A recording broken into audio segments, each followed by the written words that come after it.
12 weeks of dancing actually improved the gut microbiome. So what we're about to do is for our gut and also for our enjoyment. Everyone, please feel free. You don't have to have your camera on if you don't want to. This is a song that you can clap to. I think most of you will recognize the song quite quickly. But I always like to start off with a dance party. The people that I have in my private community, the Gut Health Collective, told me they wanted to see this happen. So we're doing it. Okay?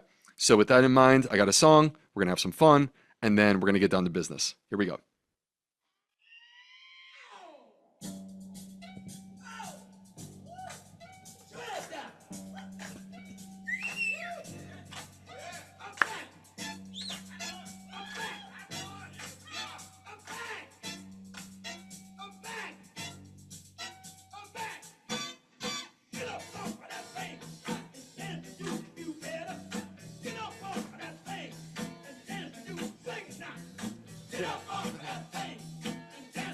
Feel better. Get up off of that thing. Dance that pressure.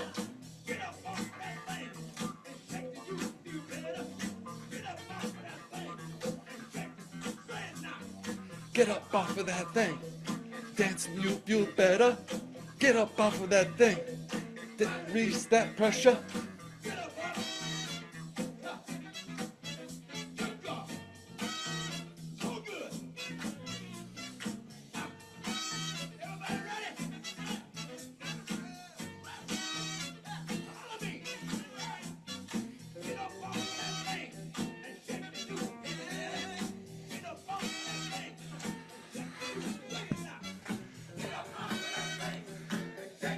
All right. Very good, very good. We got Jacqueline from Australia here. Hope y'all are happy and having a good evening. This is a test of my cardiovascular fitness.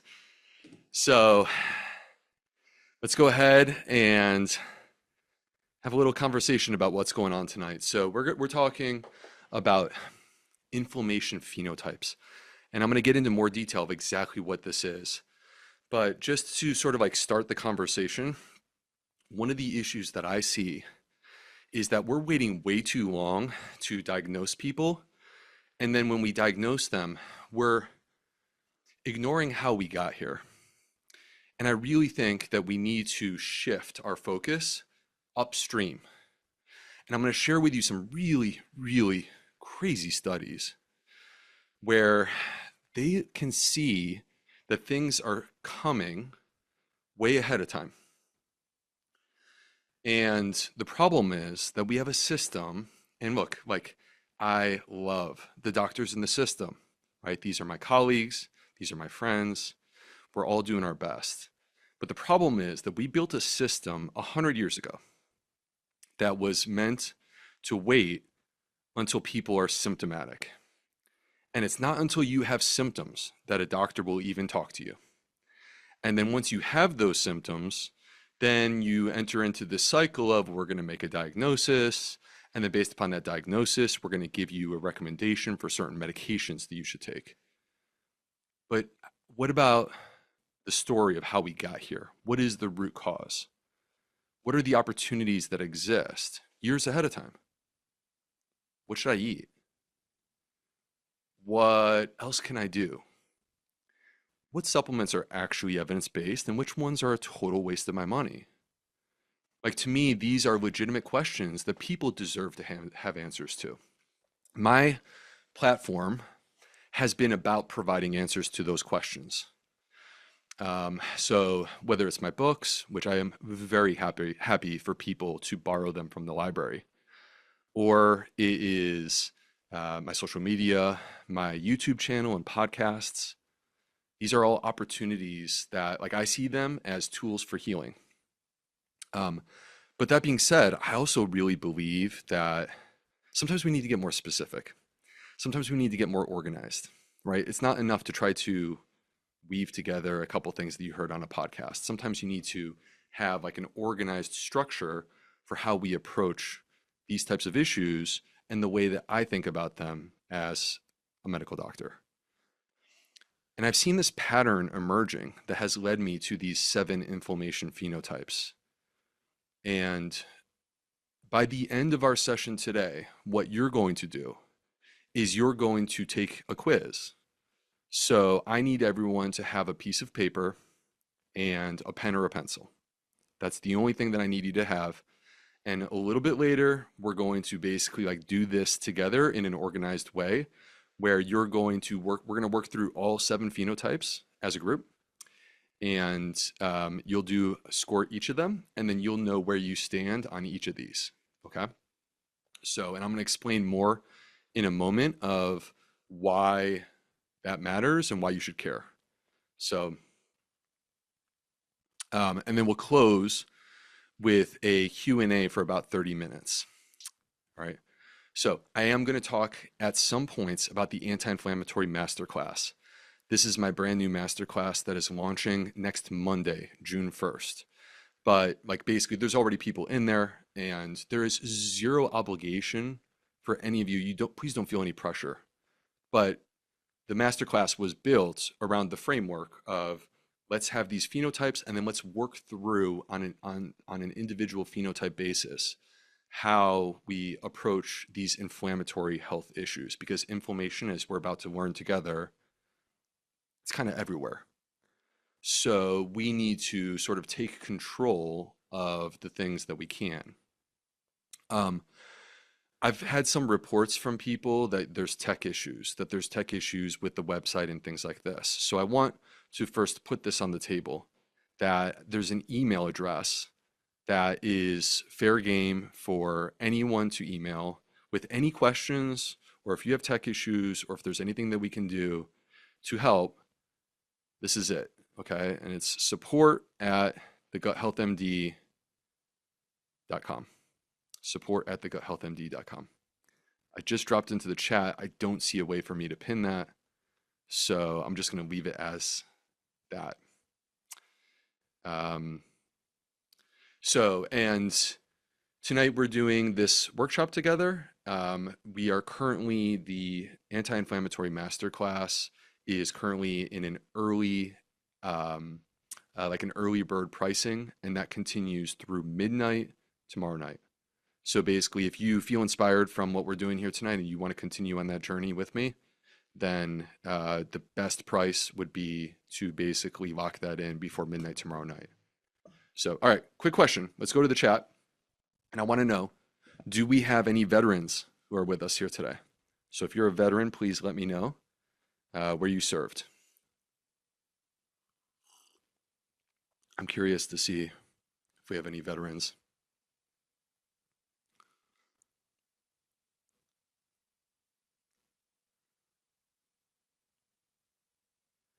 All right, so we got Carol. Ellen, are you a veteran? Paula. Ellen, Navy, 12 years.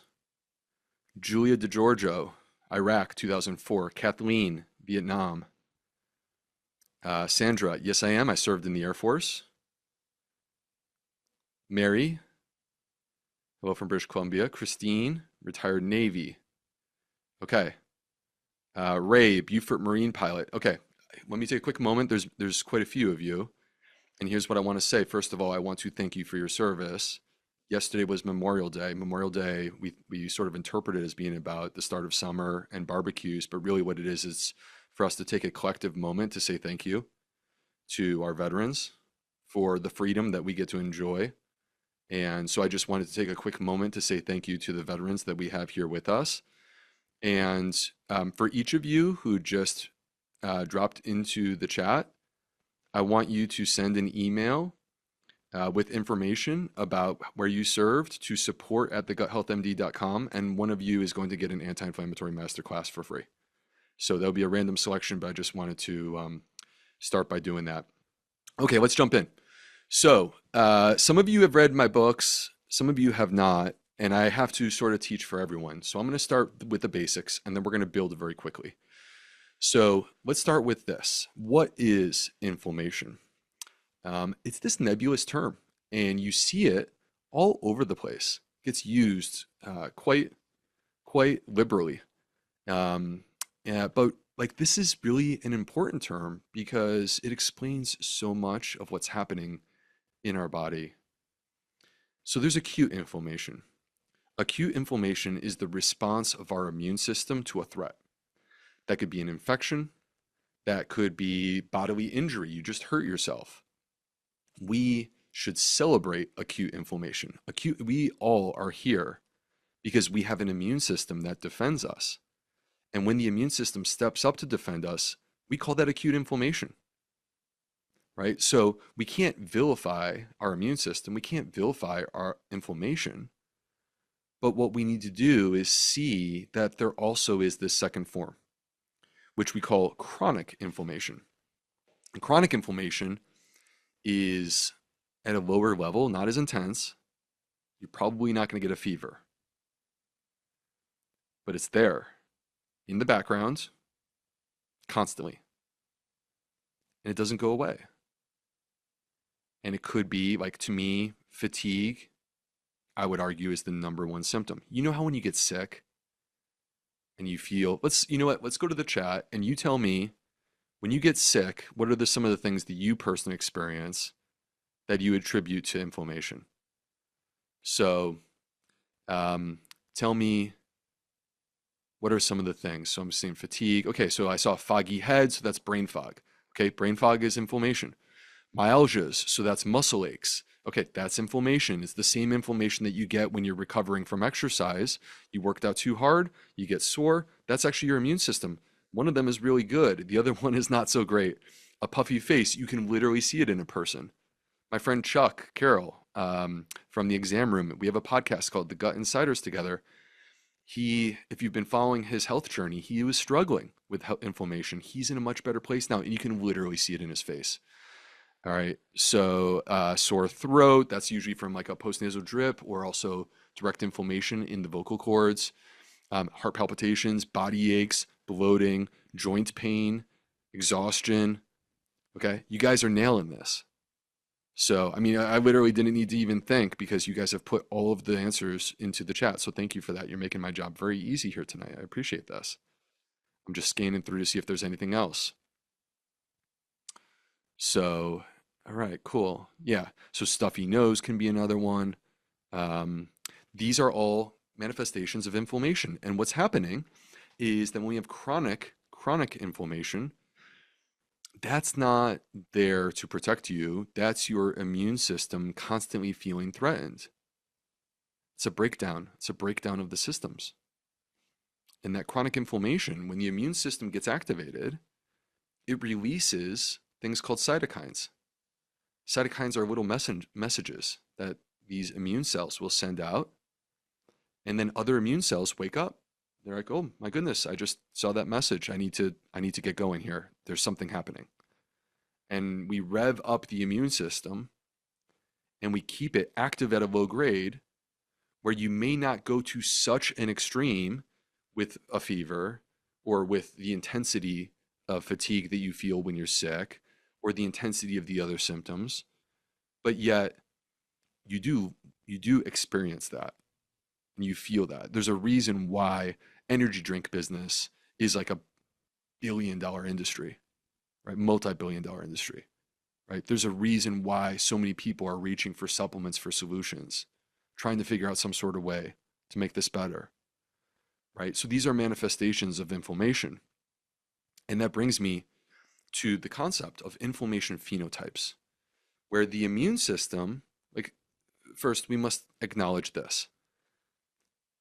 We as humans, we are not capable, I am not capable of understanding and remembering everything I need to remember to be a perfect medical doctor for every specialty, right? I'm a gastroenterologist because I chose to specialize in that so I could focus. And that makes me not as good at things like nephrology, which is kidney disease. So, sorry about that. So, but the problem is that we may break things into pieces to try to understand them, to create focus. The body doesn't care. It's all connected. the whole body is interconnected. And at the heart of it is your gut and your immune system. And they're literally right next to each other. And they're inseparable. And what I've discovered is not only do things that provoke or aggravate the immune system start in the gut, which I'll talk about more, by the way, but that 70% of your immune cells are in the lining of your digestive system. 70% of your immune cells, their home base is in the lining of your gut. And when they get activated, they go out and they basically affect different parts of your body. So what you feel in your joint, you may not think of that as having anything to do with your gut. What you see on your skin, you may think that has nothing to do with the gut. That's my skin. Yet the story started before you had symptoms, before you had manifestations in the gut, and the way in which the gut interacts with the immune system. And it creates this concept of phenotypes. It creates these specific sort of ways in which one immune system can manifest in the body. And I think it's something that everyone is going to relate to, whether it's in your own life, whether it's a friend of yours, someone that you know, someone that you care about. You're going to see when we get to the 7 inflammatory phenotypes, you're going to see this picture and get how, oh wow, it all comes back to this one thing, the immune system, but this is basically 7 different ways that this immune system can actually manifest in our body. And that tells an important story for you to know and understand how you got here and what's going on. Right? So that's what I'm hoping to give to you tonight is a part of that story where you see things. My hope is by the end of tonight, you see things just a little bit differently than the way that you saw them before 7 o'clock Eastern time. So, all right, let's talk about the gut immune connection. Some of you perhaps have read my new book, Plant Powered Plus. It took me 3 years to write that book. And what I discovered that was totally shocking is how connected our gut and our immune system are. I have put the challenge out to many smart people. I was literally at a conference in San Diego last weekend, surrounded by highly intelligent doctors. And I flat out said, if anyone can find a study that shows me that the gut and the immune system are not in the exact same place at the exact same time, I would love to see it because I've looked at hundreds of studies that are all showing me the same thing. When the gut is unwell, the immune system is struggling too. When the immune system is struggling, the gut is unwell.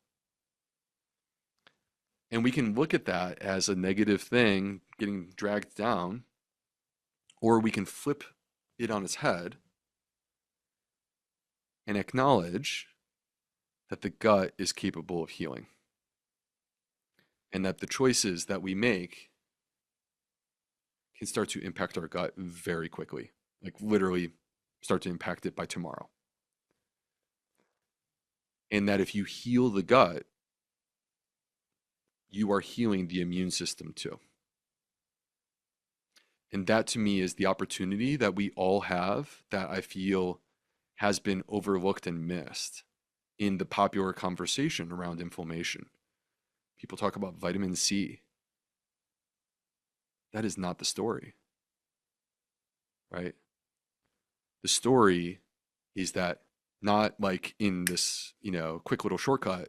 The story is that we can organize our day, organize our life, the way that we live, make it fit for us, make it specific to our needs. And we can build an anti-inflammatory life.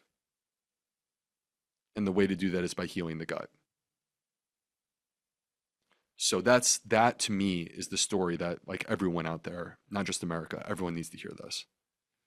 So, and that became my book, but then I want to go beyond that. There's bigger conversations that I'm eager to have.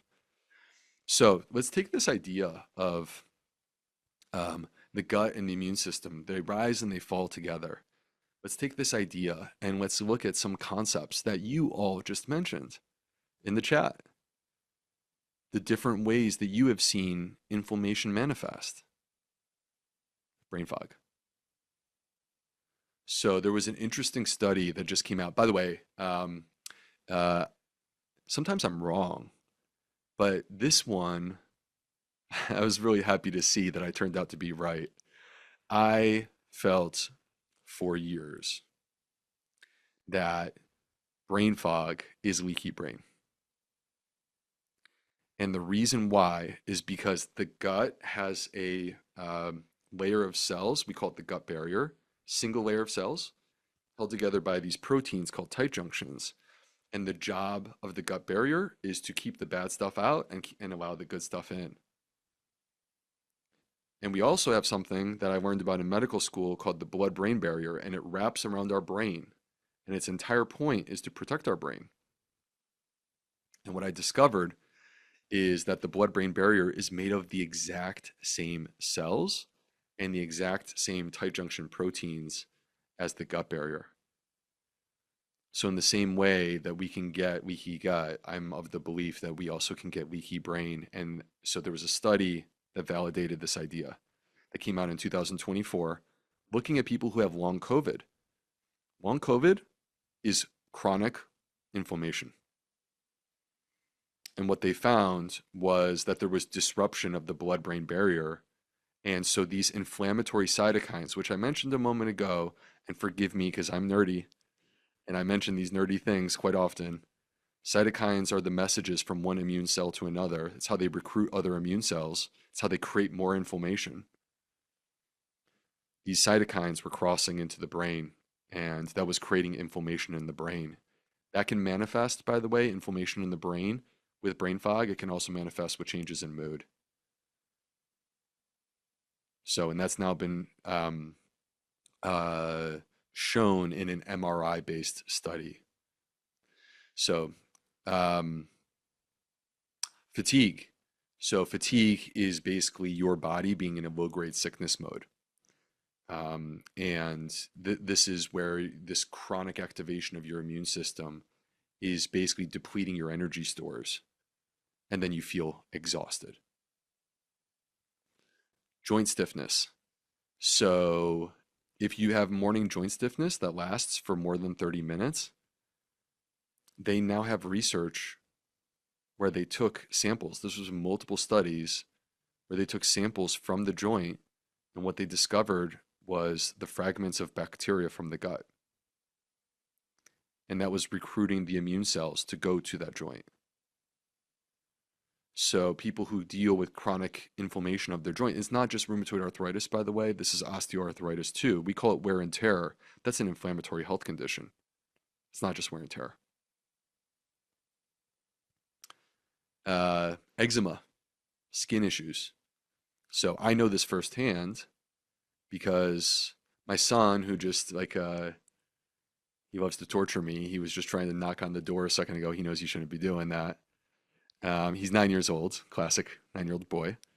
And when he was 6 months old, he had horrible eczema. And we tried everything. And I'm a medical doctor, and I have friends who are medical doctors. We tried everything, and we did creams, we did everything. Couldn't get it right. And then I treated him with a probiotic, and it went away in 2 days. And when my wife went out of town for one reason or another, and it was just me and the kids, and I dropped the ball, his eczema came back. And then she came home, got him back on the probiotic, we got that fixed.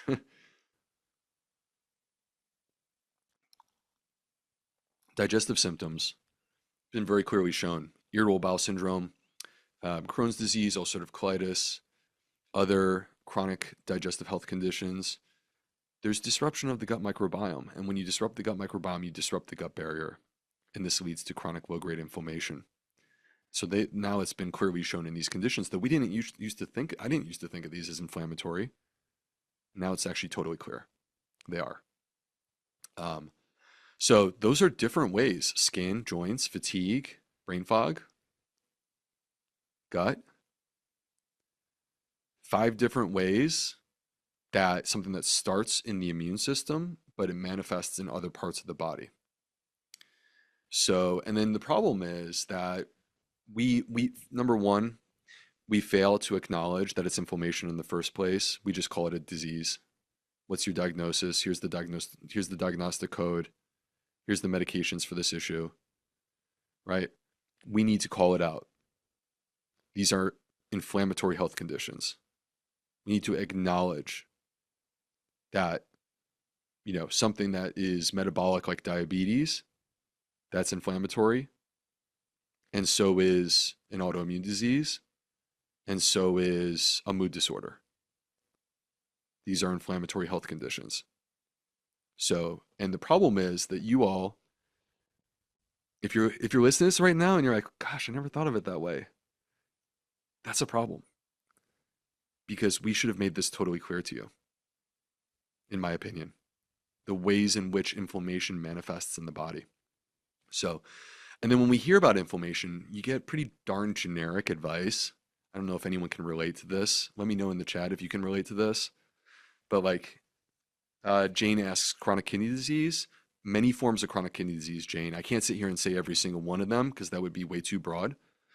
But, all right, let me know if you can relate to this, like generic anti-inflammatory advice. Like, most of the time, take ibuprofen. Okay, not a great choice. Horrible for the microbiome. I'm not saying that I've never taken ibuprofen in the last couple years. I do, but I really try hard to limit it. Or we do generic things. Eat more turmeric. Okay, is that really the best that we can do? I feel that there's a mismatch. That our advice should be more targeted and precise. So I'm going to talk a little bit more about that in a moment.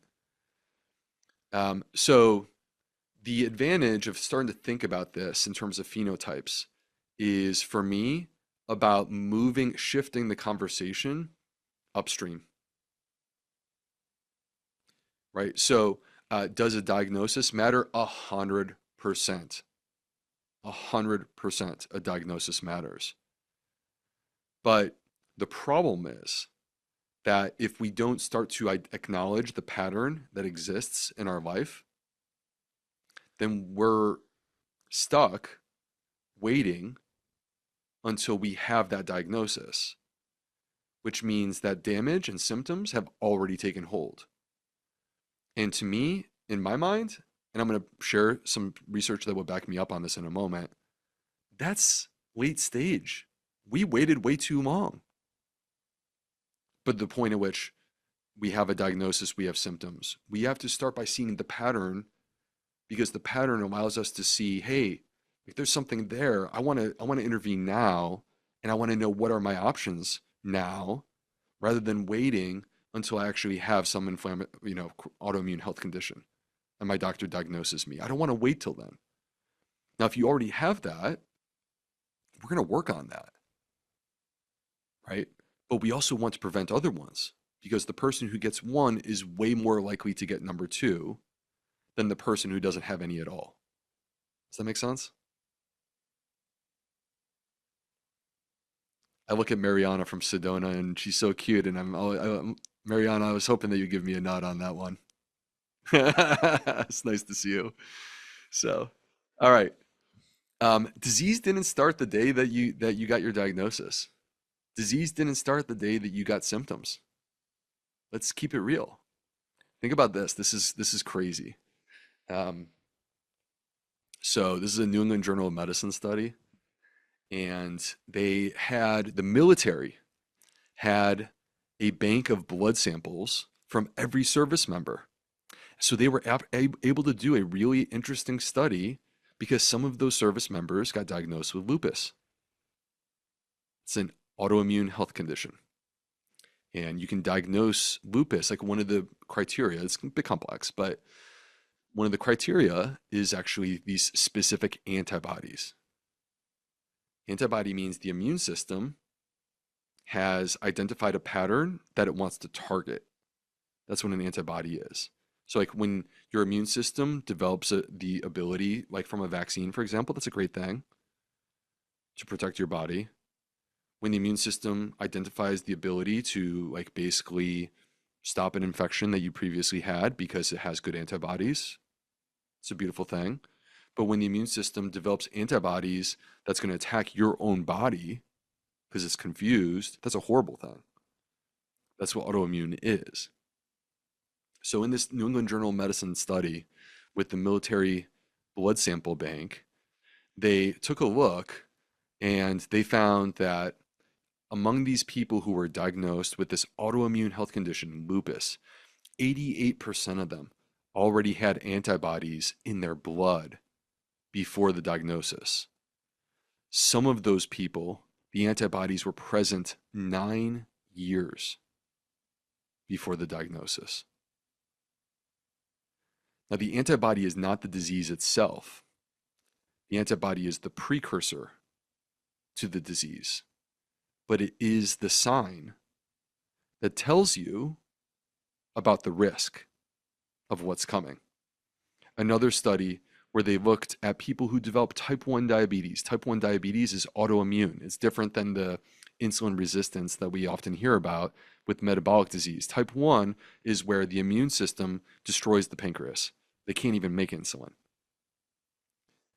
And they had a study where basically what they showed is if you had 2 of these antibodies, there was a 70% chance that later on you were going to develop type 1 diabetes. So it's, in a way, it's like a predictable sequence. There was another study that I'll mention just real quick that was rheumatoid arthritis. And what they found with this is, by the way, the most common autoimmune disease out there.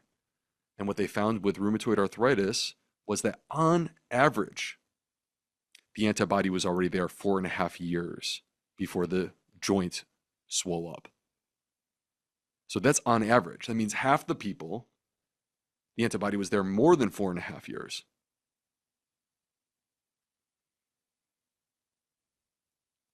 So the lesson is that by the time you get the diagnosis, we're like catching it late in the game. And so a phenotype is a way for us to see that pattern earlier. Again, the phenotype is not a diagnosis itself. It's seeing a pattern and recognizing, okay, it's time for me to step up on that specific issue and address that. So some of the advantages of knowing your phenotype are that you can catch that pattern before it actually becomes a diagnosis. You can create a structured approach to targeting inflammation that makes sense for that specific pattern, because I wouldn't necessarily target mood disorders the same way that I would target joint issues, right? Not exactly the same. And from my perspective, this is about empowerment.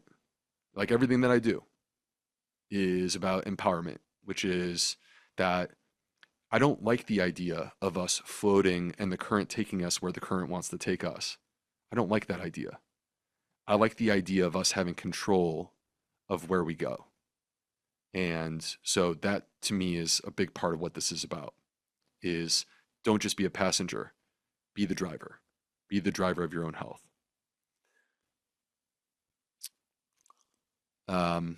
All right. So before we move into the live self-assessment, and by the way, I mentioned this in the beginning, but some of you may not have been here, that, and I know some people it was hard to get in. I'm sorry that happens. That I do want you to grab a pen or a pencil and a sheet of paper. So if you haven't done that, you don't have to do it this second if you don't want to, but it's not a bad time to do it because we're moving pretty close to doing the self-assessment. So, all right. When we think about how we approach our health, to me, there's a hierarchy, and I think the way that I'm going to present this to you is a little bit different than maybe what you've heard. And I'm not trying to be radical, I'm trying to be real. That to me, in terms of like advice and knowing, like for example, evidence-based medicine, things like this, and knowing what you should do to optimize your own health. With total clarity, the number one thing is finding what works for you, which may sound kind of crazy because we hear things about randomized controlled trials. I'll talk about that. I wholeheartedly believe in science. But the issue is that a randomized controlled trial is about asking the question, on average, in a population of people, what happens? That is not the same as me turning to Bev and be like, hey, Bev, did this work? Did this work for you? And her answer is a really important answer because if it did work, she found a tool that can change her life. And if it didn't work, then we need to either rethink this or we need to move on. Right? So, on some level, like I know we hear about, okay, well, what did the evidence say? Okay, but time out. Regardless of the evidence, if something works for you, I am in celebration of that because my ultimate goal is you happy, healthy. That's what I want, right? And I think you want that too. And so I may not agree with the carnivore diet. There may be some people who are here and are carnivore people. Unlike the veterans, I will not be giving them a free course. That's okay. But um, like I may not agree with it. But if it helped you, I'm actually quite happy to hear that. And I would like to try to get you to the best long-term solution for you. But I also, this is not about me being right. This is about me helping you find what works best for you. So just, I want you to always remember that. Um, so now the second best thing is the thing that you usually hear about as being the best thing. Okay. The second best thing is when something has been studied in a group of people that are just like you. So any human research is great, and we want that. But if it's research in people that are totally different age than you, different gender, they live in a different part of the world, it becomes increasingly less applicable to you. So it's a problem because, like, hey, look, I'm looking at the picture of all the people here. We have some wonderful people here. And I would estimate that probably 80% of the people here are women. And we haven't done enough research in women's health. And you've probably heard that. And that's a big problem. And, it's not sufficient. It's not sufficient to do studies in men and then try to apply those results to women. That's not acceptable as far as I'm concerned. And I know the men who are here, they agree with me because we want healthy women. Timothy's giving me a thumbs up there. So, right, we love our women and we want y'all happy and healthy. We care about you deeply. So, so the point being that clinical trials, human studies, great, love that. But it's really hard when you have a rare condition because in many cases, those clinical trials, and especially those clinical trials among people that look like you, they may not exist, right? Especially when we're talking about these rare conditions like autoimmune diseases, things like this. Like trying to find diet studies in a lot of these spaces, no one is paying for the diet studies. So you got to do the best that you can with what you got. All right. Which leads me to the next group, which is let's get practical. All right.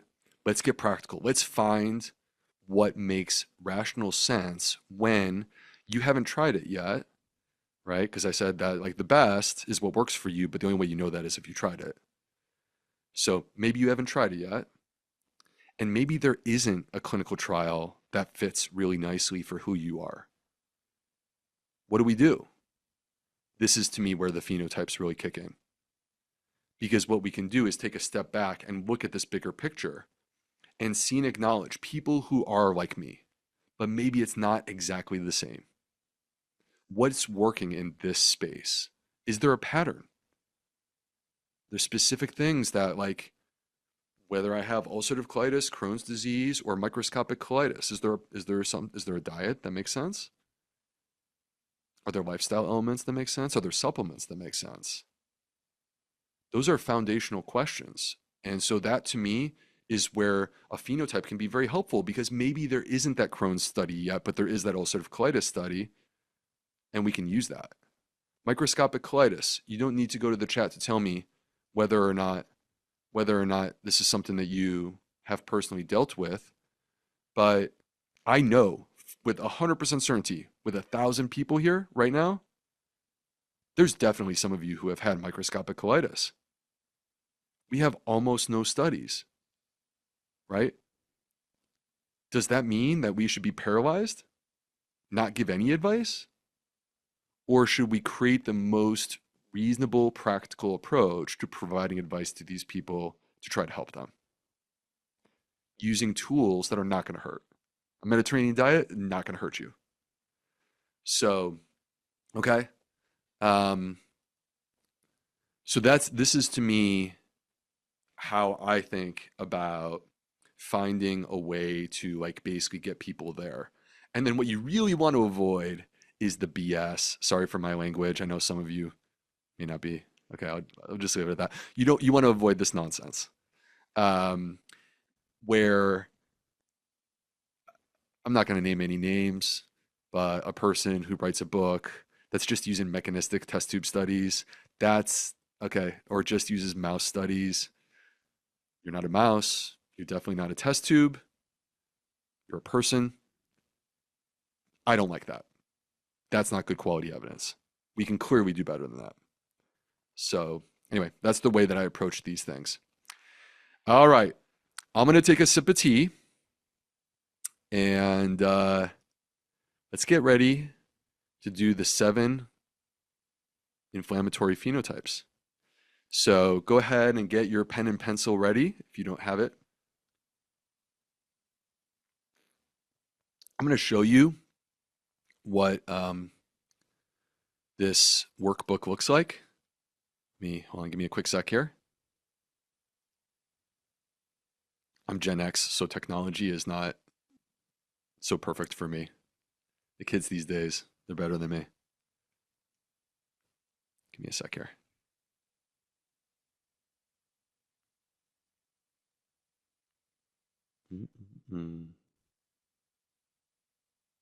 Here we go. Share. That's what I'm looking for.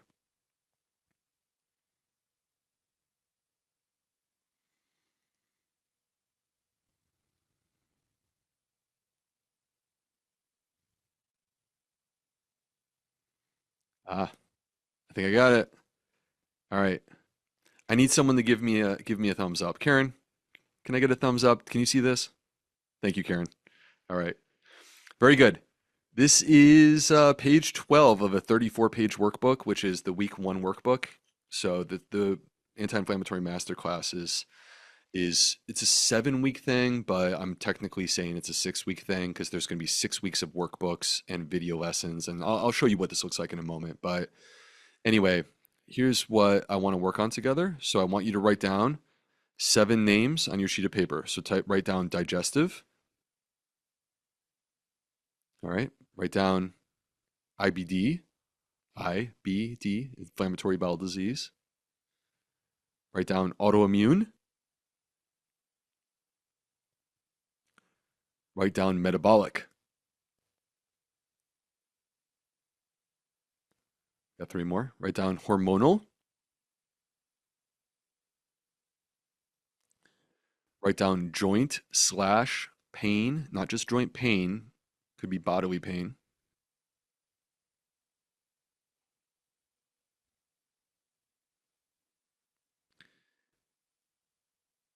And then write down mood/neuro.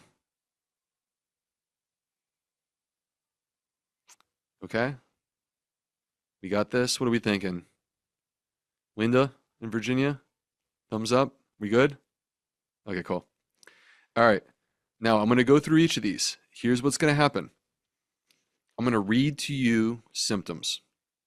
And what you do is you write down for each one, you do a little, what do we call that? It's not Roman numerals, but you do a little mark, okay? 1 line for each one that the answer is yes. And then I will tell you which one is +2. So the total is a maximum of 10 for each category. Okay, sound good? All right, let's start with digestive. So you're going to give me 1 mark for each of these. Bloating after meals,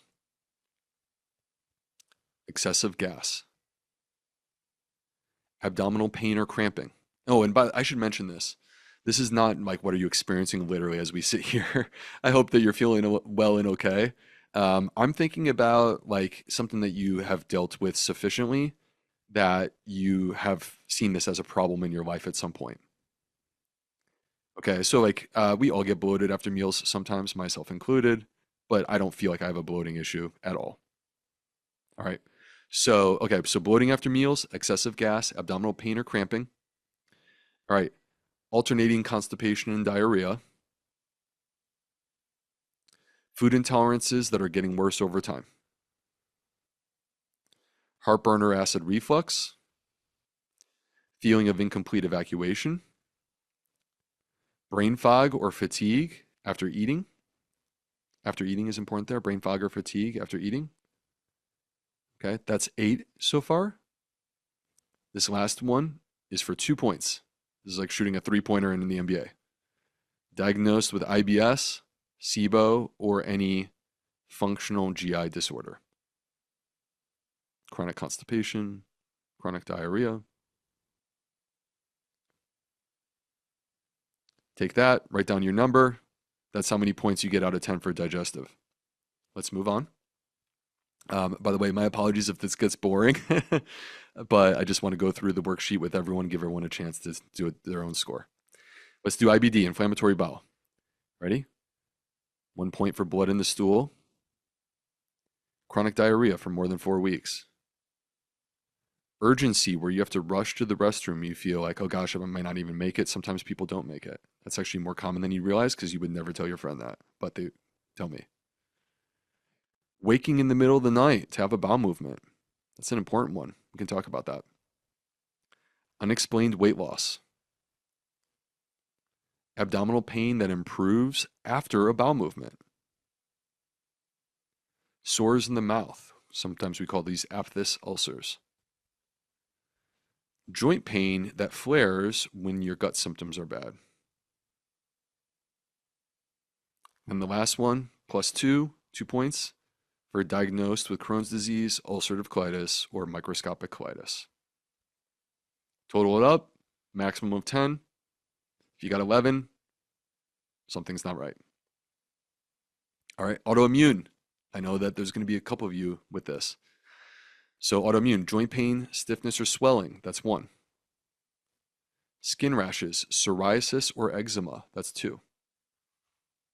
Hair loss, thinning hair, 3. Dry eyes or dry mouth, 4. Fatigue that doesn't improve with rest, 5. Sensitivity to cold. I think my wife would probably assign that one to me.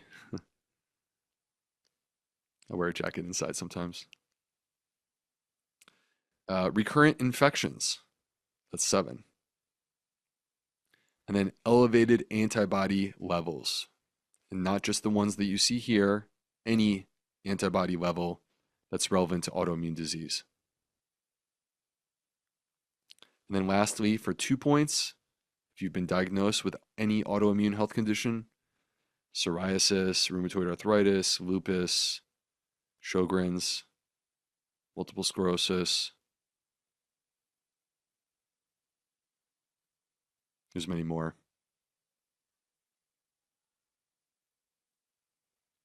All right, let's move on. This is we're hitting the tipping point here. This is the 4th one. Thanks for your patience, hanging in there with me. Appreciate it. Metabolic. So, do you have an elevated fasting blood sugar or an elevated hemoglobin A1C? Do you have difficulty losing weight even though you're trying real hard? Do you carry extra weight around your belly?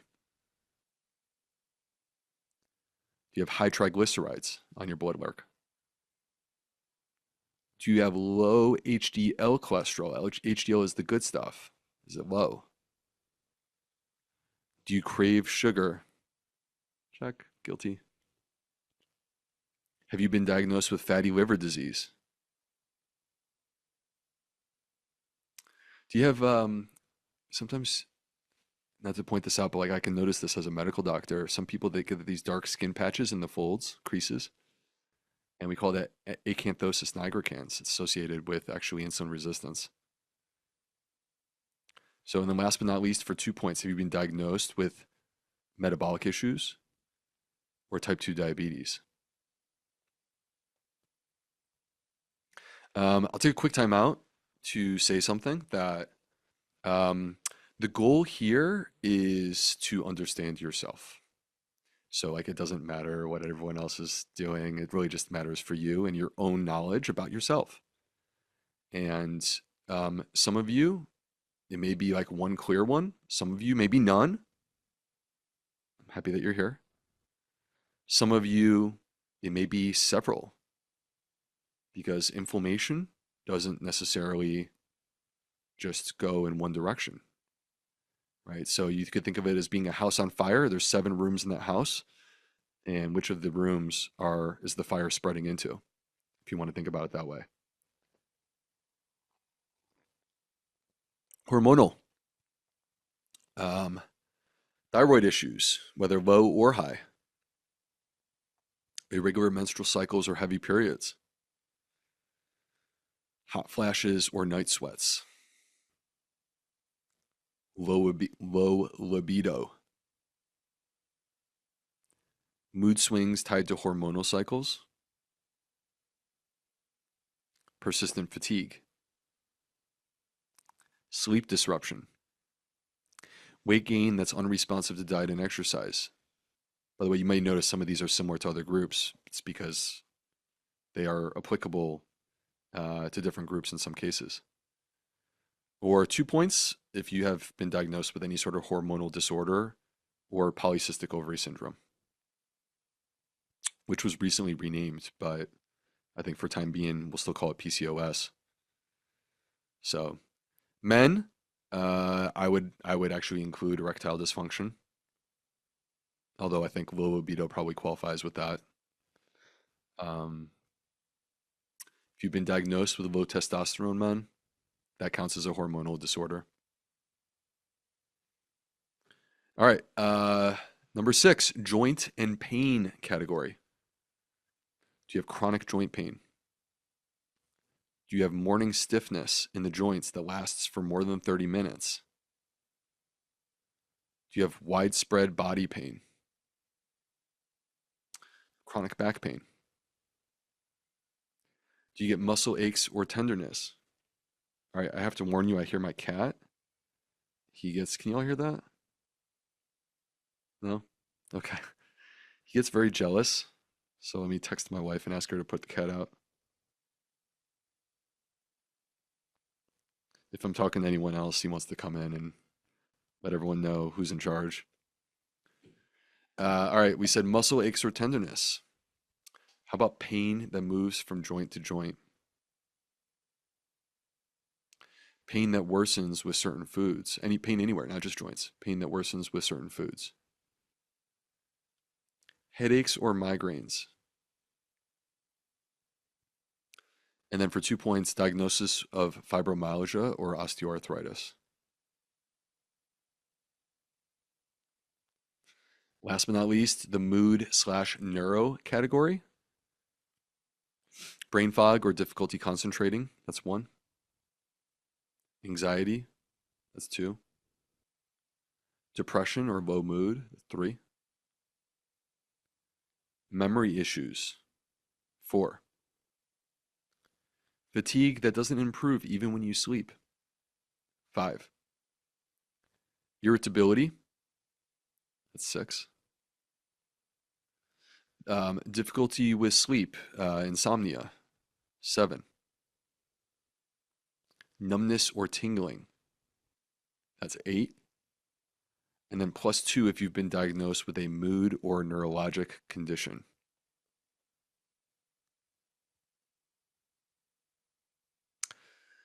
All right, so for each of these, maximum of 10 points. You should be able to see for yourself where inflammation is manifesting in your body now. And is it one? Is it two? Is it several? How is inflammation showing up for you? And like the expectation isn't that you necessarily have 10 out of 10 in one category or 10 out of 10 in any category. The expectation is more so that there's a signal, right? That when you're accumulating points within these different phenotypes, it's a signal. That's information. It allows you to understand where you're at and where you manifest your inflammation. So,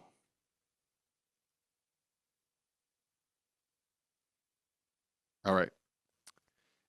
While we're here, I'm going to show you, people may be curious. This is a worksheet, and you may have noticed this. I don't know if you can see my cursor. It says most important action.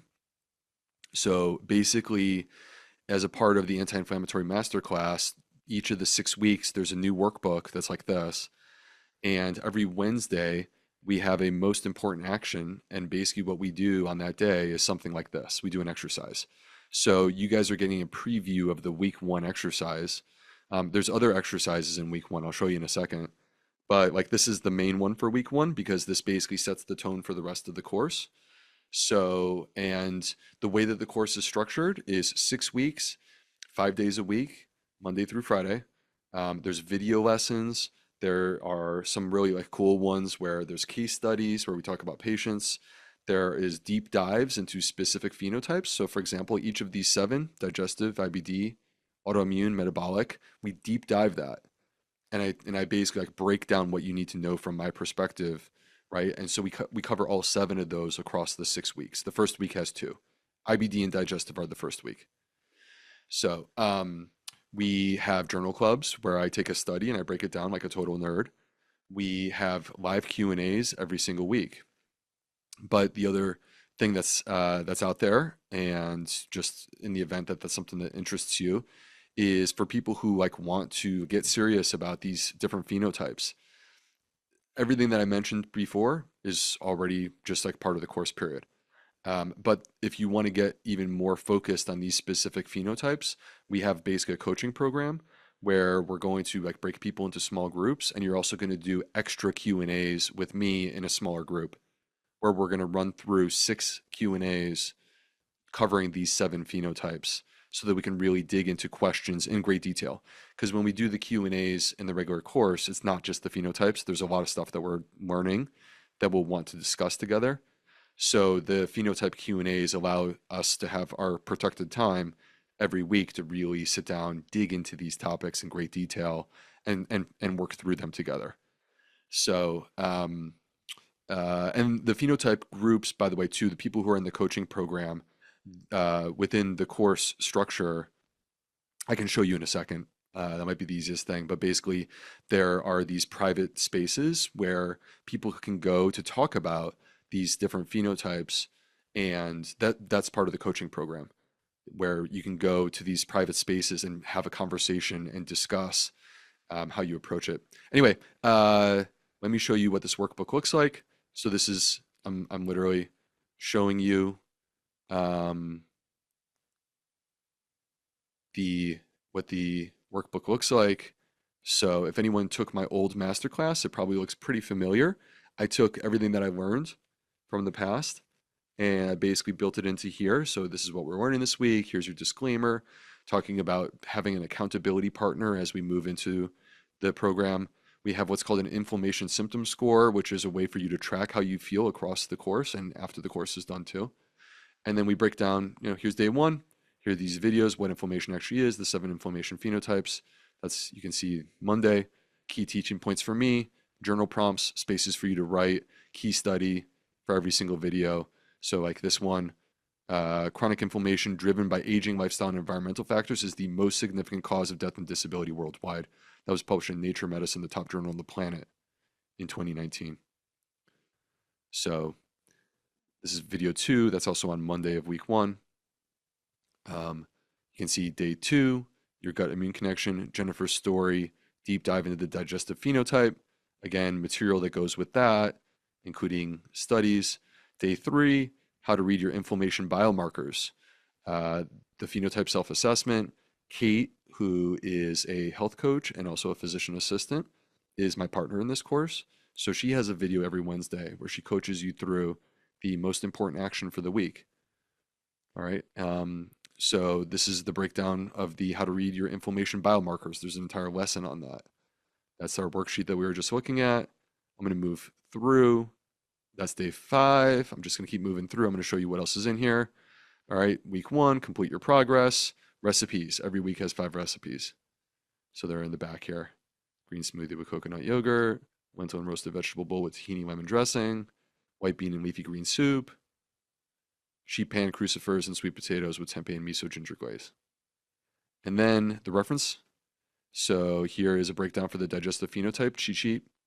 Every phenotype gets a breakdown. IBD phenotype breakdown, cheat sheet. IBD medication references. So every week has stuff like this. It depends on what we're discussing. Probiotic guide for week 1. Biomarker reference guide for week 1. FODMAP guide. That's for in terms of people, if you have gut symptoms, we talk about going and reducing your FODMAP intake. So there we go. 34 pages.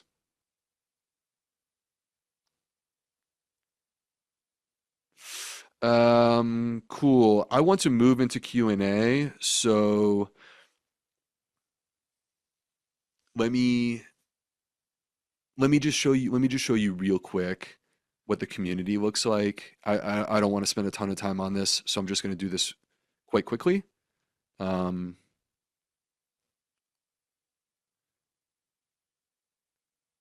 So just a moment while I struggle with my technology over here. Here we go. Okay, cool. So this is what I want to show you. These are the spaces that exist. So you would be, if people who register for the Anti-Inflammatory Masterclass, you're going to be in a space called Circle with me and the entire community.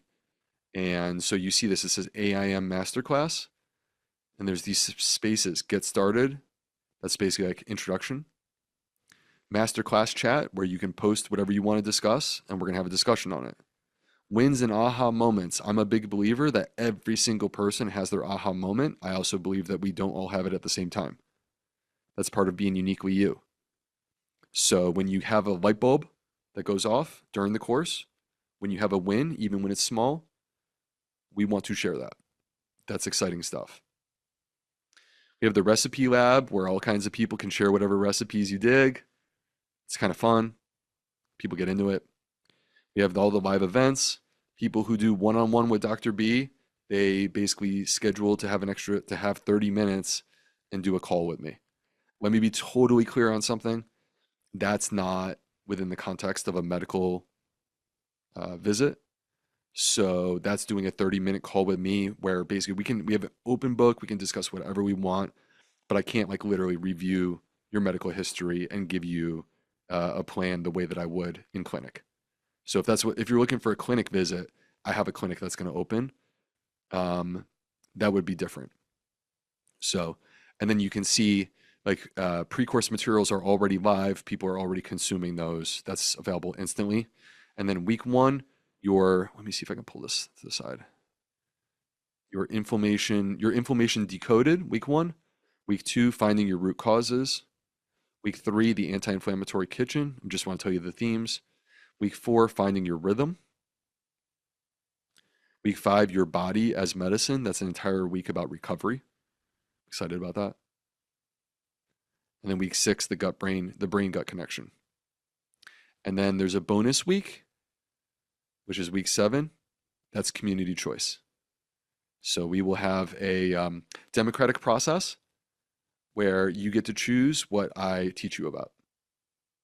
So people nominate and then we vote, and we'll do like basically 2 different health conditions and 2 different topics.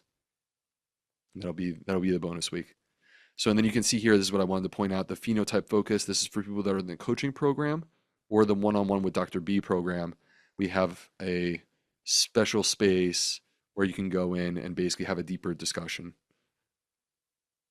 So, all right. As I jump into questions, let me just say that I also am so honored that everyone is here. And this isn't just about, like, to me, um, who knows what the future holds for all of us together. And that I appreciate, first of all, you just being here 100%. And I also appreciate you learning from my YouTube channel or listening to me on a podcast or borrowing my book from the library. And like this to me, my mission, sincerely, and people who know me, they know that this is the truth. My mission is to just like take everything that I've learned and do the best that I can to put it out into the world in a way that hopefully is helpful to you. So, I'm guided by science. I'm guided by experience, the things that I've seen and experienced. I feel that being a medical doctor is what I do best, what I was born to do.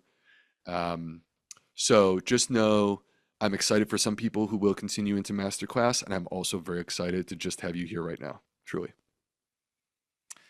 All right, so we started a little bit late. I promised 30 minutes of questions, and oh my goodness.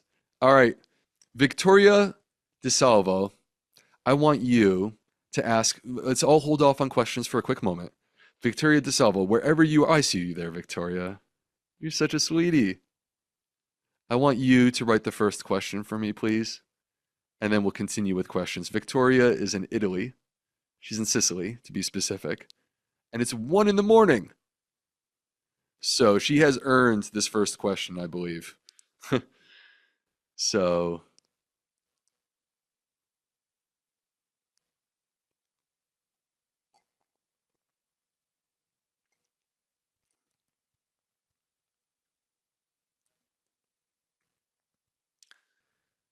um,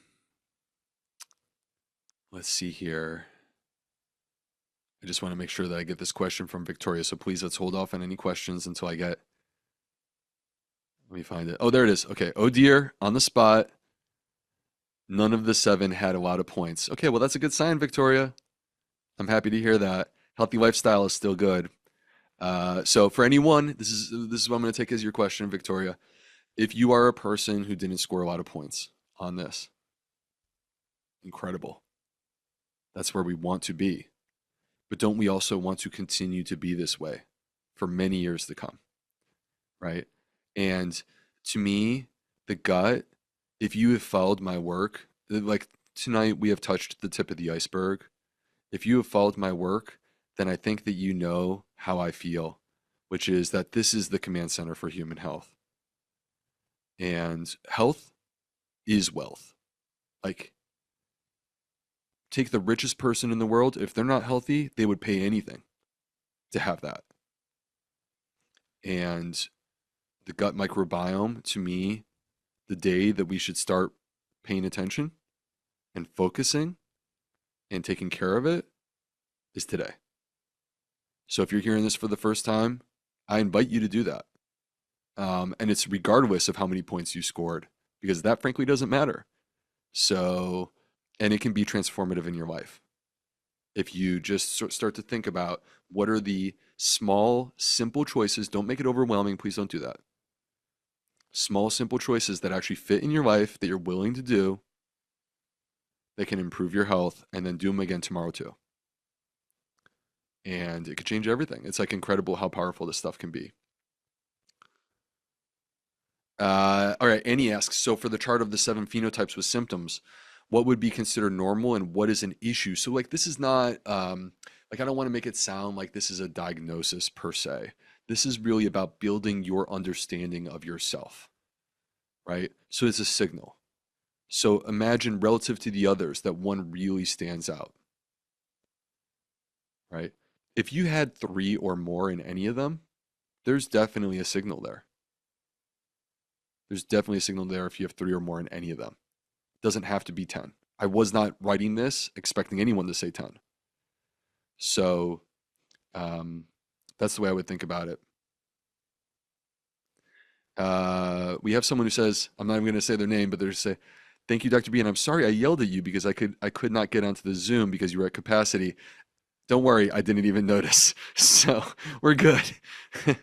Okay. Oh, Pramila says it's 1 a.m. in the UK. Pramila, drop a question in there. I know Pramila really well because she's in my Gut Health Collective group. By the way, that I should mention that there's also that option as well. We have a nice, amazing community of people in the Gut Health Collective. This is my private community.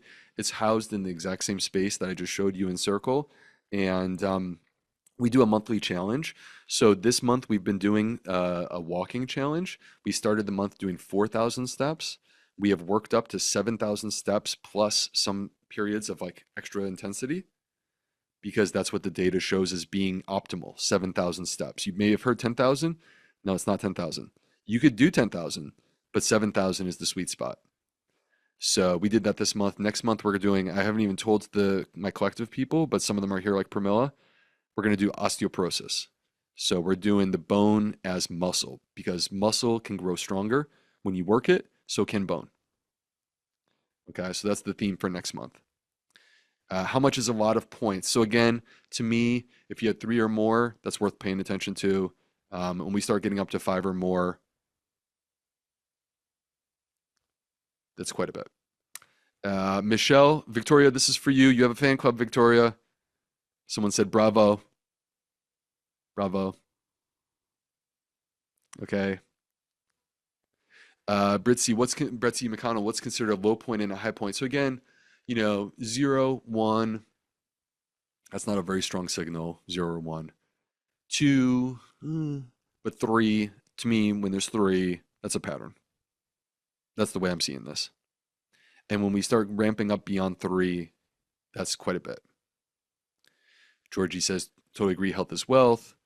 What time will the masterclass meet each day, or do you do it on your own until the live Q&A?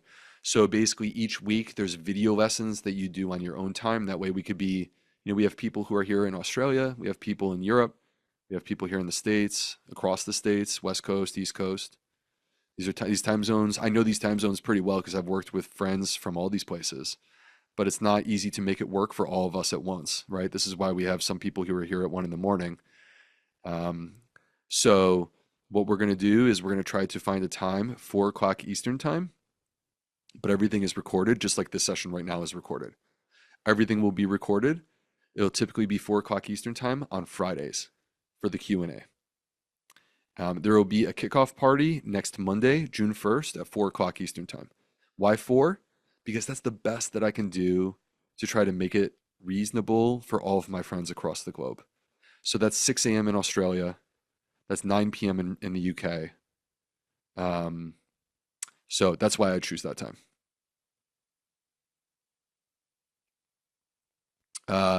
Ellen asks, does the $100 off end tonight or tomorrow night? So right now we're on early bird. It's an early bird special. And the early bird special is tonight into tomorrow at midnight. So midnight Eastern time on Wednesday night. All right, it's not tonight, but like a little over 28 hours from now. That's when that ends. So that's the early bird $100 off for the Anti-Inflammatory Masterclass.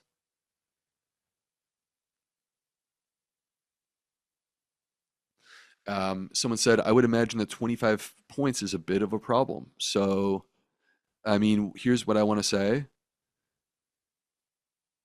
We can look at things as problems. I also see them as opportunities. The person, and I don't want to make it sound like I don't want to be silly. Certainly, we all want to feel better. But I also tend to feel like the greatest transformations that I've seen in my career are the people who start off in the most challenged position. And so I would encourage anyone who's in that type of position to just take it one day at a time. That first day, and work from there. Is it possible to reduce those points? Definitely. Absolutely, it's better to reduce those points. So my son and I both finished a round of antibiotics for an ear infection. Everyone I've talked to told me to continue my pre and probiotics without a break after antibiotics. I watched your video on what to do after antibiotics, but I'm still feeling unsure about what to do. Okay, so let me clarify. If a person, this is a question I get all the time. Doc, what should I do after antibiotics? Okay, number one, I would love for you to already be eating a high fiber diet. Your gut microbiome is stronger going into the antibiotics, and it's more resilient during the antibiotics, and it bounces back faster after the antibiotics. So a high fiber diet is the way. I also am a big believer in the power of prebiotic fiber supplements. So like 38 Terra DMN is obviously an example of this. I'm a huge believer in that because I created it, and I created it because I wasn't satisfied with what's out there.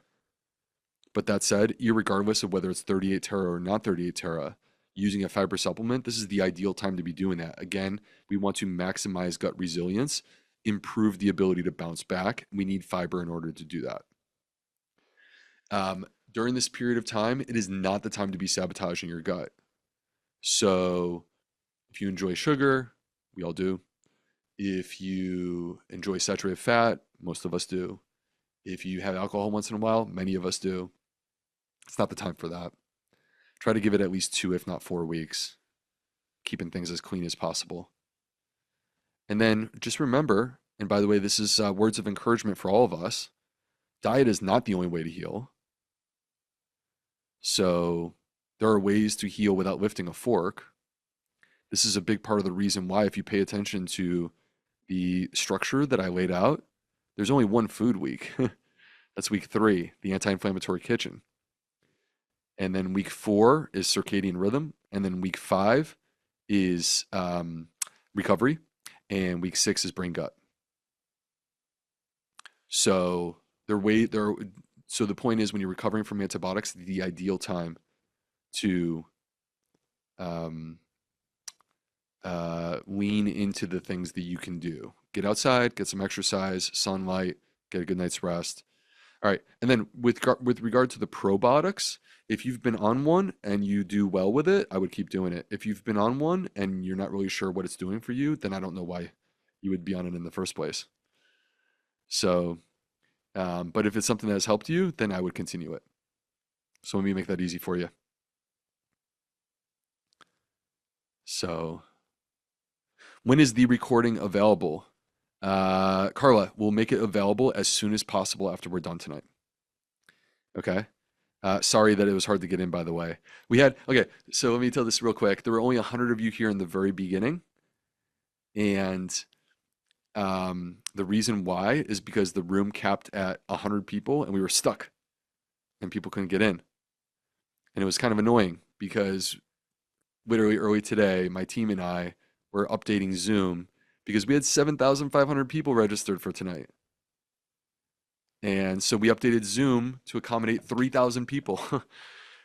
And then for some reason, it wasn't doing it. So anyway, I'm glad that everyone was here. I'm sorry that that was hard in the beginning. A person says, I have ulcerative colitis. It's horrible. I would do anything to go back before my diagnosis. Yes. So, but here's the way that we approach this. And this is, by the way, this anti-inflammatory masterclass. I don't know that there will be a course that's built with more clarity for this type of person. The way that we approach this is that we use medication when necessary to get your disease under control. That's one of the things that's actually in the appendix of week 1 is a breakdown of the different medication options. We use medication to get the disease under control, and then we rebuild the microbiome. That's the approach that I take. Because ulcerative colitis is a microbiome-based disease. So the way that we prevent future flares, we have to first put the fire out, and then we need to plant the trees and grow the forest. That's the way that we do it. How do we sign up for masterclass without going to your website? Okay, so my website has had some. This is a good question by Johanna, who I believe is in the. If she's the same Johanna, I believe she's in the the Gut Health Collective community with me.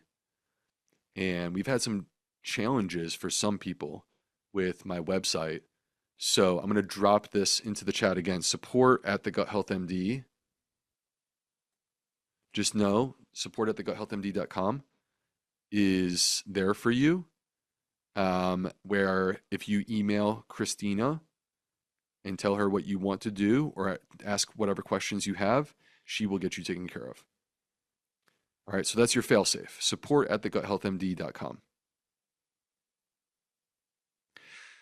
Clara asks, how long do you need to commit per day or week? So here's the good news, Clara. You can do as much or as little as you want to. You get lifetime access to these materials. Everything will be recorded. So the video lessons, they vary anywhere from like less than 5 minutes up to some of them are like 15. So, and there's typically 2 or 3 videos per day. Um, so, and then there's the Q&A once a week. But here's the thing. I have a track record of giving you way more than a person could reasonably handle. And that's intentional because my expectation is that you're going to pay attention to the parts that are important for you as you're going through, and then you have the ability to come back and do more later. So I'd rather do too much than too little.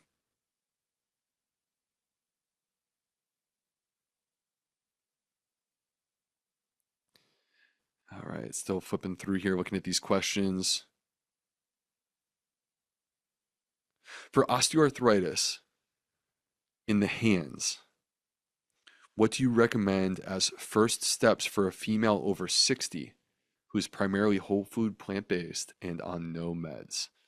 So I think that some of those starting points that I see for something like this is I want to optimize, first of all, my circadian rhythm.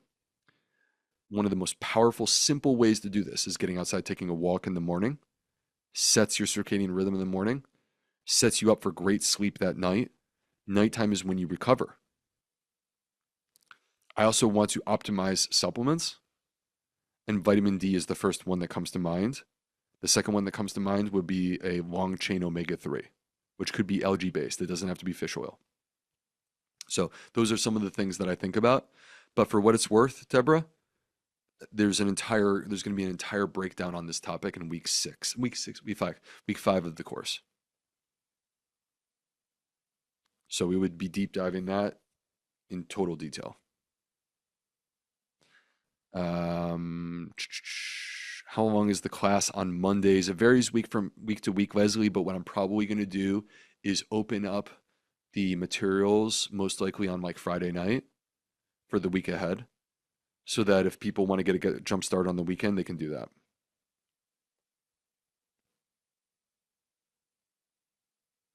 I have autoimmune hepatitis. I would imagine you are advocating diet and lifestyle changes in addition to current immune suppressing medication prescribed until diet, microbiome, and lifestyle can help get the disease under control. 100%.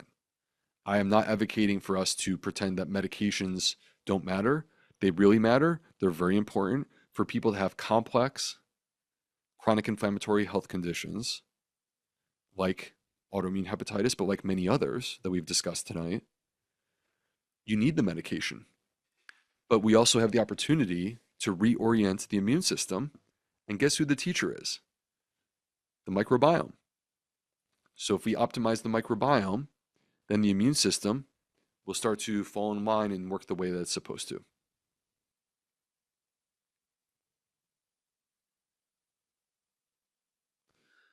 Let's see what else here. I'm just trying to skim through and see.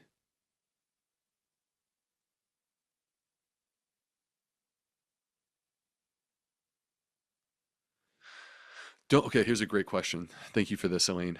Don't some symptoms appear in more than one phenotype? Yes. If so, and we choose the same symptom in more than one category, would not a total point count of all 7 phenotypes with some duplication of symptoms in different categories make the person's health picture seem worse than it is? Yes, and that's why I'm not advocating that we look at this on a total out of 70. So, because that's 100% true that there is some duplication of symptoms. If you look at the list, there's not exhaustive duplication of symptoms, but it definitely is there. So we're not looking at the total. I'm looking more at the individual phenotype within the phenotype. How many points? That's what my focus is on.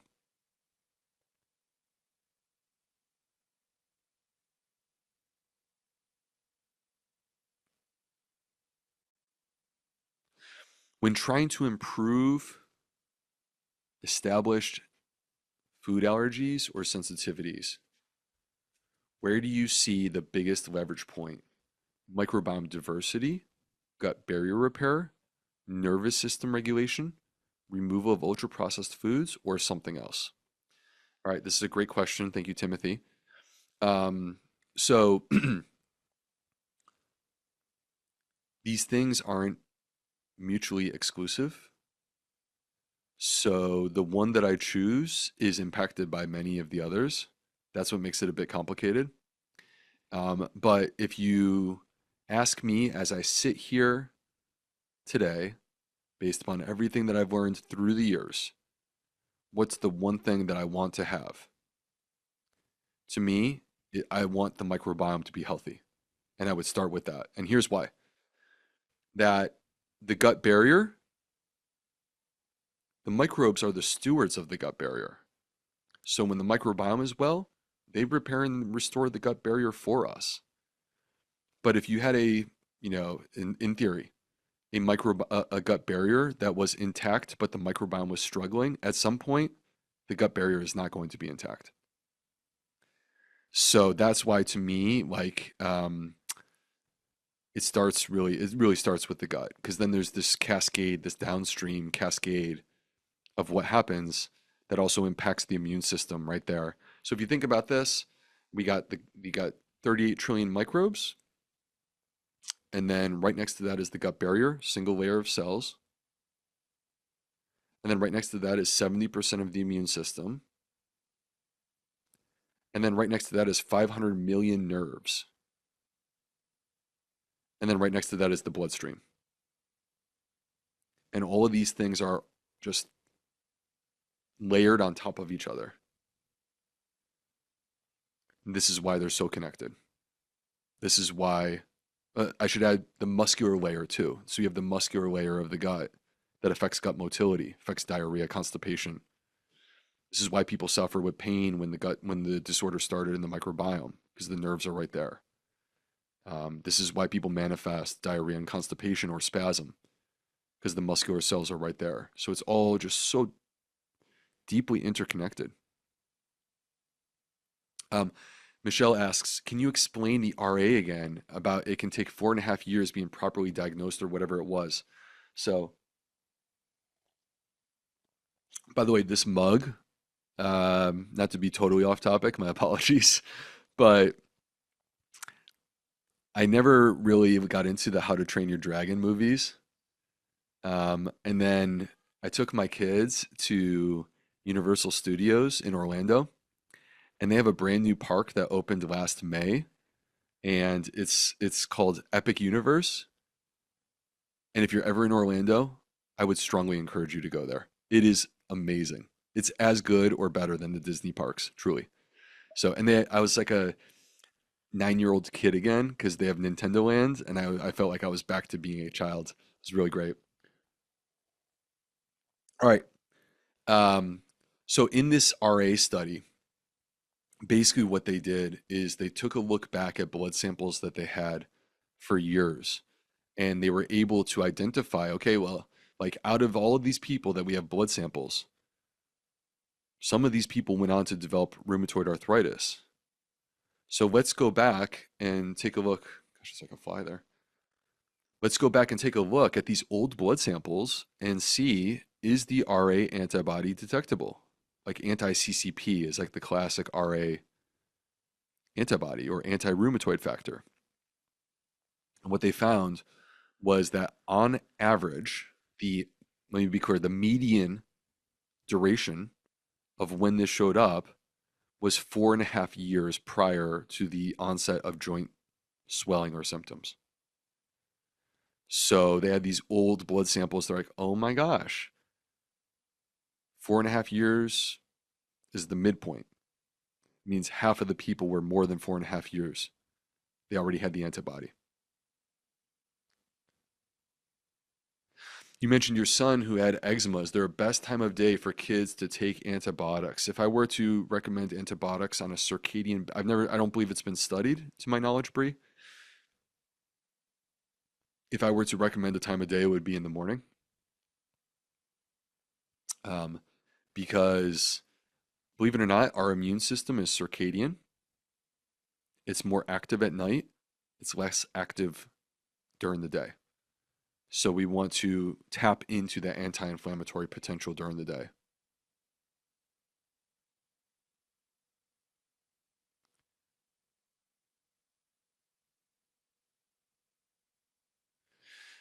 Question, and the questions for you is only during the 7 weeks, right? So yes, there are live Q&As that occur across the 7 weeks. Um, so everyone who's enrolled in the course, we have a weekly live Q&A together, typically on Fridays. And then for people who do the coaching program, they have a second coaching program or the one-on-one with Dr. B. They are doing a second Q&A where we get to, in a smaller group, get really focused on the phenotypes and really zero in on those phenotypes. So that's the advantage of that.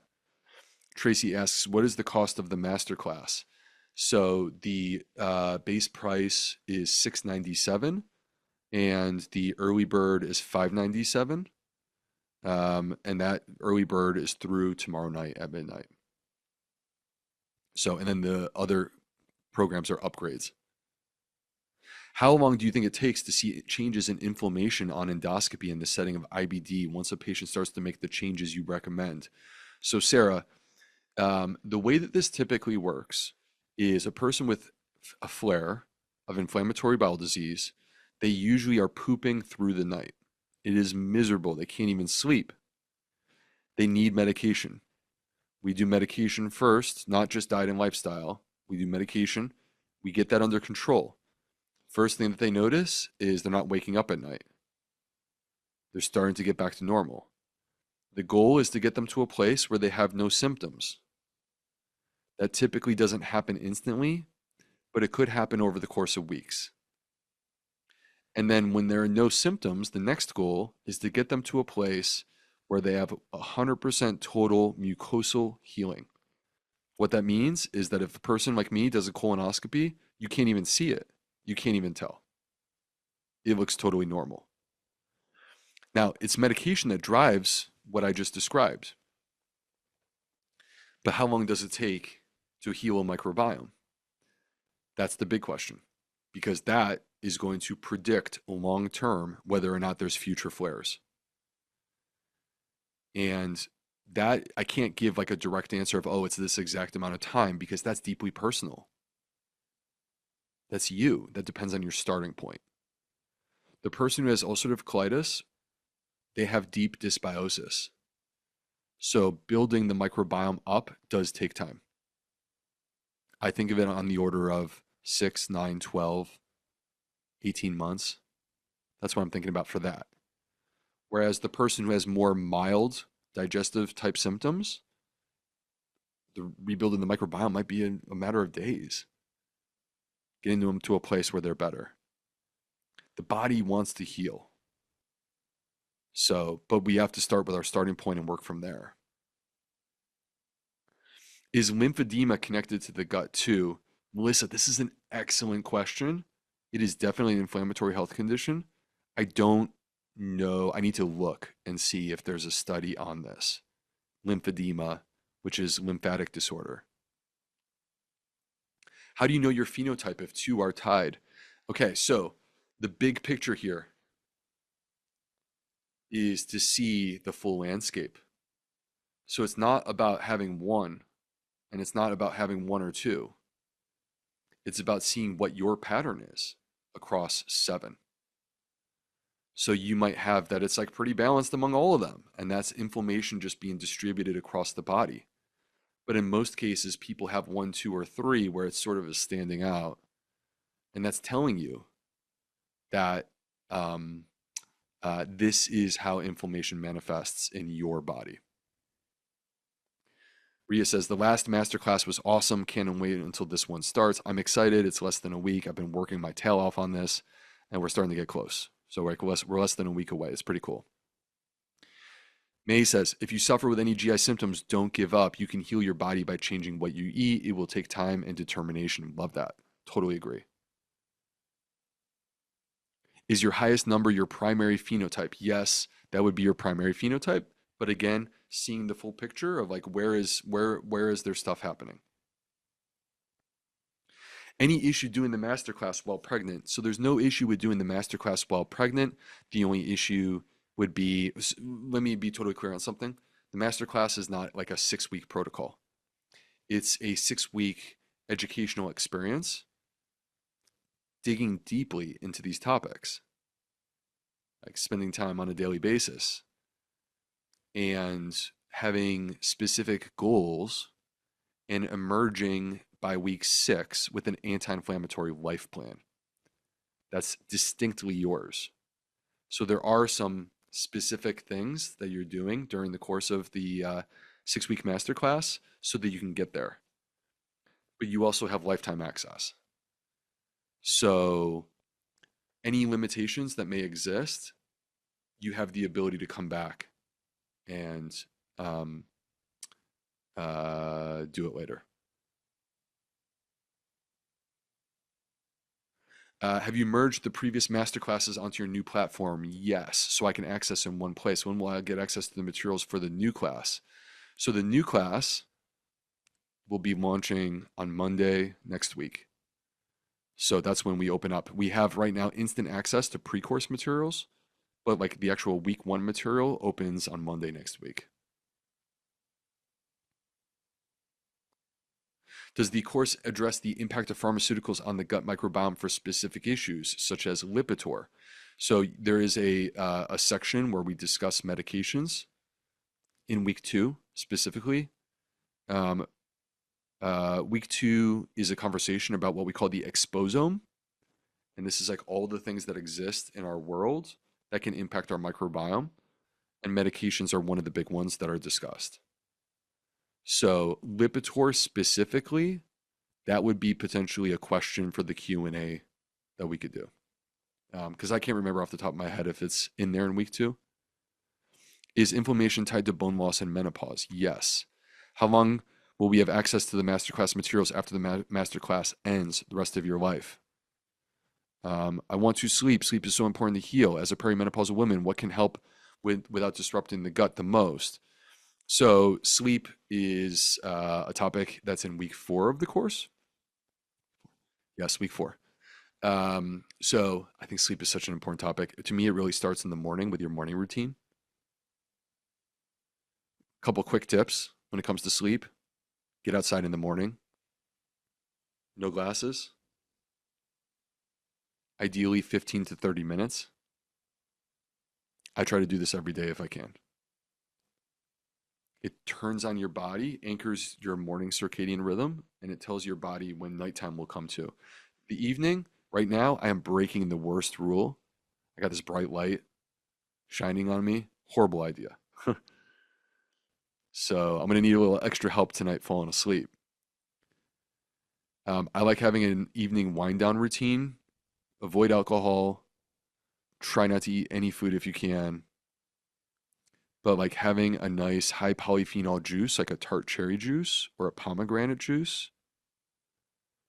And then I like to mix in either some, and by mix in could be as a capsule, could be as a powder. It's not necessarily mixed in literally.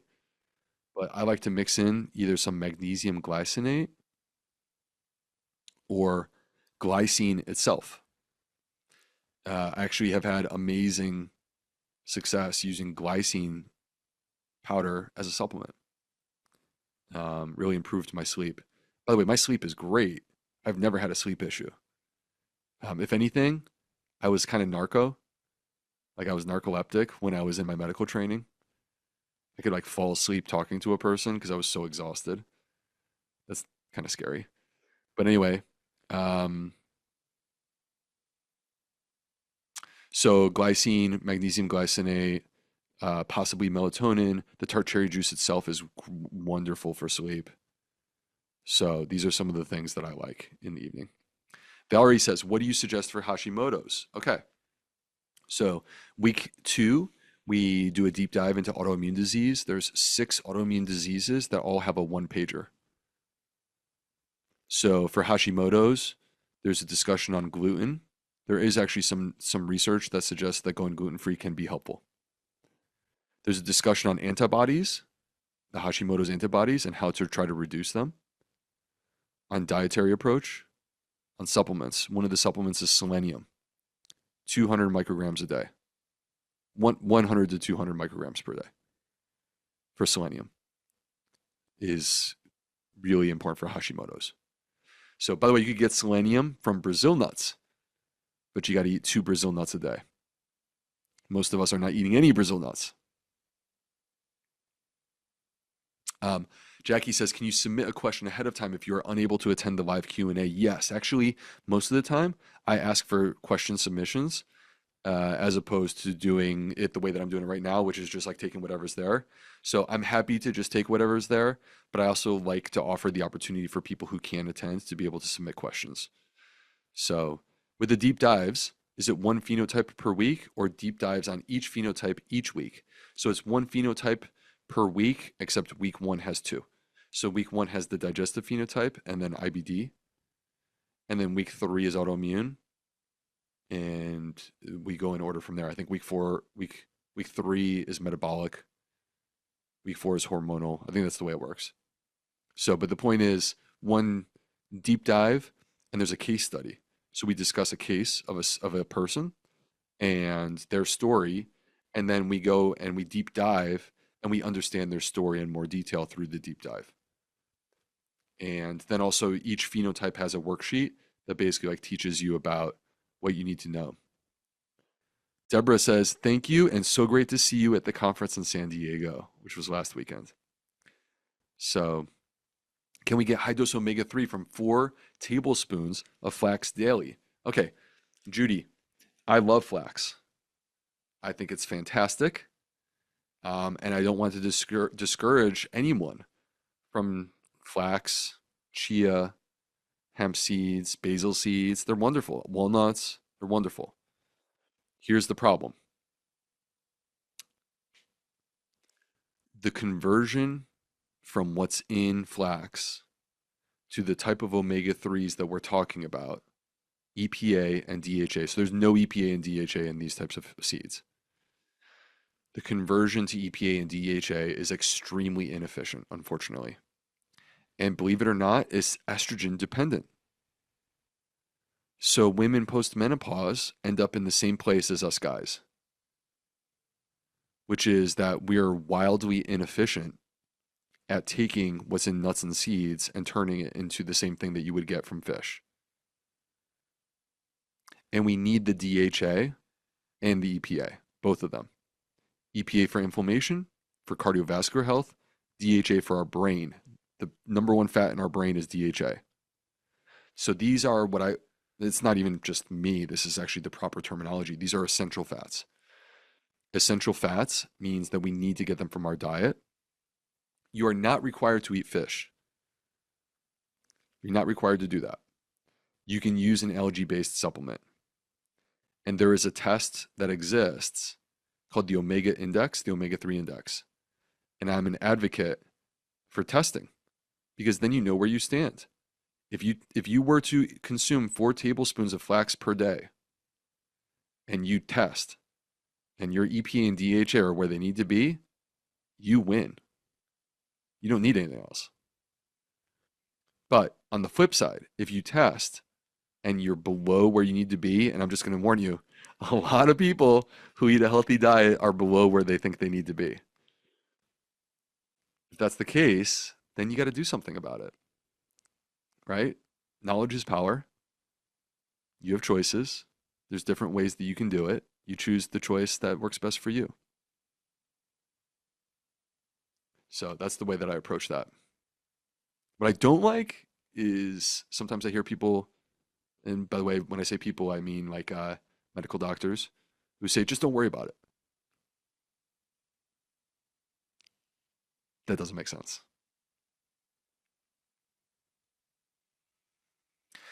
Lisa says, I'm here to learn to help myself and my husband. Will I be able to take the masterclass for the both of us? 100%.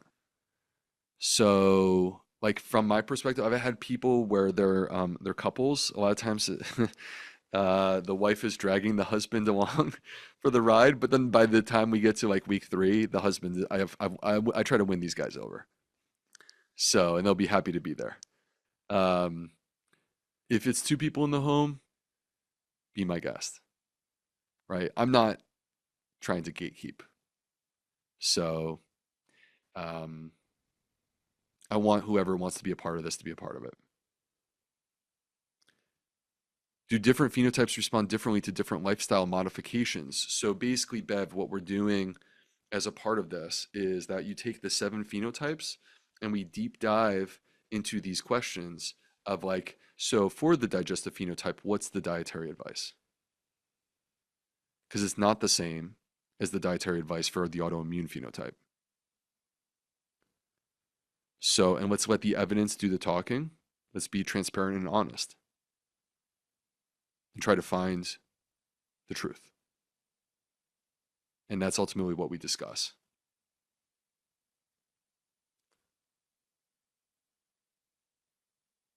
Okay, cool. I'll tell you what. Uh, we've gone over. I thank you all for being here. I'm gonna rapid fire these last couple questions. Please don't add any more. Let me attempt to do something heroic here and rapid fire these, and then let's call it a night. How about that? Does that sound good? Okay, cool. Thank you. Sleep apnea has a lot of the same symptoms you have mentioned tonight. Are you ever recommending sleep studies? 100% sleep studies should be done for people that need them. And I'm a big believer that CPAP is important and necessary, and most people don't get what they need there. What is your thought on a GI map test to analyze the gut microbiome? Not ready for prime time. I could do an entire talk about this, but not ready for prime time. I want to know, what is your health? What is your health history? What do your poops look like? What are your symptoms? If you give me that information, that actually is far more powerful to me as a medical doctor than what the GI map test does. The GI map test can be a distraction. Is the class all video? Is there any live portion? There's a live Q&A every single week, and there's a kickoff party next Monday at 4 p.m. Eastern Time. Thank you for all this hard work and information. Thank you for making that one easy for me. Thank Johanna. Impact of weight loss medications such as Ozempic and Wegovy on the gut microbiome. If you take a person and they are overweight or obese and they lose weight, the gut microbiome will always become more healthy appearing, regardless of the route that you took to get there. So it's a little bit of a nuanced, complex topic. I don't want to make it sound like I'm advocating. I certainly am not an advocate for widespread use outside of obesity. I'm happy that we have these drugs that help people. I've definitely had a lot of people through the years that could have used these drugs. So I'm glad that we have them. But it is a bit of a nuanced topic. Can you tell us the probiotic that helped the eczema? So um, there are guidelines on what are the best probiotics. So I would recommend reviewing the guidelines. This was, by the way, 9 years ago.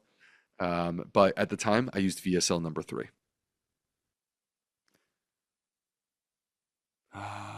What if your categories are tied? So again, it's not about declaring one phenotype the winner. It's about seeing how inflammation manifests in your body. There may be two, and that's you. Um,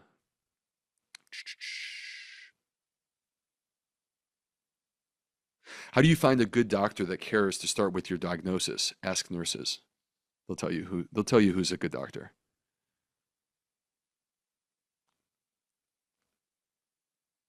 Okay. Oh wow. I thought I was down to like 8 and now there's 41 new ones.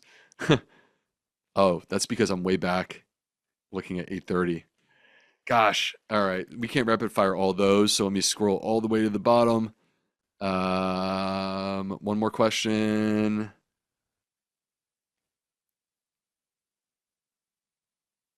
So many of you are thanking me. Okay, what algae-based supplement do you recommend? So I would recommend that you have a product that is third-party tested. That to me is like the most important thing, and that they share those results with you. When you go algae, I want to make sure it has both EPA and DHA. You will find the DHA only supplements are cheaper, but that's not sufficient. because the DHA doesn't address the EPA that your body needs.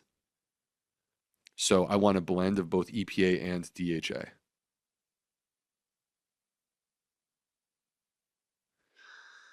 Okay, I think we did it. Oh, okay, one last question. Does gut health help on the lung health, such as COPD? Aaron, don't get me wrong. Like I don't want to oversell it. I want to be balanced with my answer. But COPD is an inflammatory health condition that affects the lungs.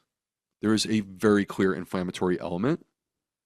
So when we get the immune system working for us rather than against us, you reduce inflammation, which reduces swelling in the airways, which improves lung function. That could be true of COPD. That could be true of asthma. So, all right. Thank you, everyone. The questions are still coming in. The love is coming in. I'm feeling the love. I want to say thank you for all hanging out with me here tonight. It's so cool. I'm like looking at all these pictures of all these lovely people. And some of you, I feel like you're friends with me now. Like, hey, Karen Wilson, you've been giving me a lot of love. So I just want to say thanks. And again, for those of you who are going to continue on this journey into the Anti-Inflammatory Masterclass, I'm very excited for what we're going to do together. It's going to be a great time. I would encourage you to buy in the next 24 hours so that you can save money and then put that money towards whatever you want to put it towards. For those of you who are not, I'm so grateful that you're here, and I'm excited to continue the journey with you too. And there's so many other ways that we can continue. That could be in the Gut Health Collective. That could be on my YouTube channel.